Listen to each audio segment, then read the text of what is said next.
When it comes to people in the Bible having faith in God, the story that always highlights me is the one who had the most faith for me in my eyes is Elijah.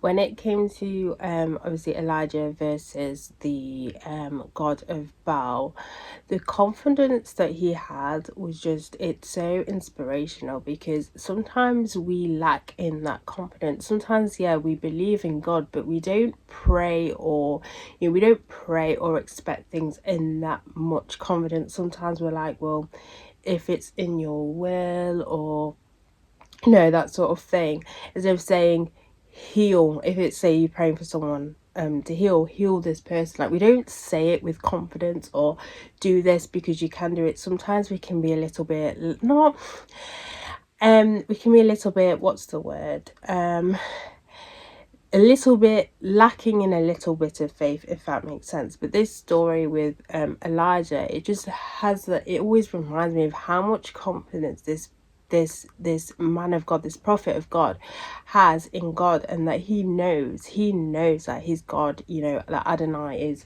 the king of everything. He is the only living God, whereas Baal is just, good luck with that. But I'm gonna read it for you. So this is in um this is in 1 Kings chapter 18, and from verse 25. Then Elijah said to the prophets of Baal, choose one bull for yourselves and prepare it first, because there are many of you. Then call on the name of your God, but put no fire under it. They took the bull that was given to them and prepared it, and called on the name of Baal from morning till noon. Baal answered, answer us, but no voice was heard, and no one answered, as they jumped around on the altar they had made. Around noon, Elijah began ridiculing them. Shout louder! After all, he's a god, isn't he? Maybe he's daydreaming, or he's on a potty, or he's away on a trip. That always makes me laugh. Anyway, maybe he's asleep and you have to wake him up. So they shouted louder and slashed themselves with swords and knives, as their custom was, until blood gushed all over them. By now it was afternoon, and they went on ranting and raving until it was time for the evening offering, but no voice came, no one answered, no one paid any attention. And obviously, we carry on with the story. We know that Adonai makes his presence known, while Baal does not make his presence known.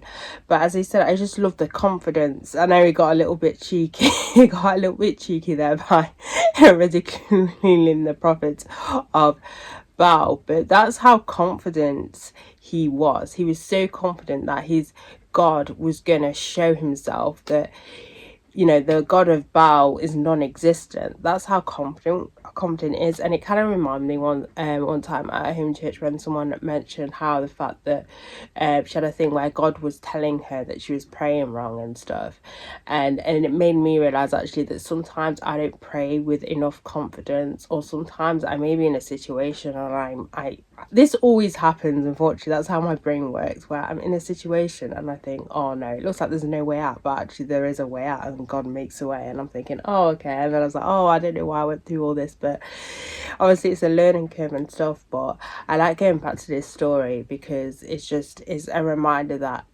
God, and even if you like falter in your faith and stuff, just read through the Bible, because there's so much amazing things that God has done that you shouldn't, like, would help boost your faith. And even like fellowship with the people, like the home church I'm in, the amount of things that God has done to the people there and their families, it's just been amazing, like healings and everything like that. So that sort of thing also helps bolster your faith. But as I said, this story is one of those go-to stories that I like to go into, get to read, because it's just a reminder that when we go in boldness and faith, that's where God moves. When we have that confidence in him, God moves.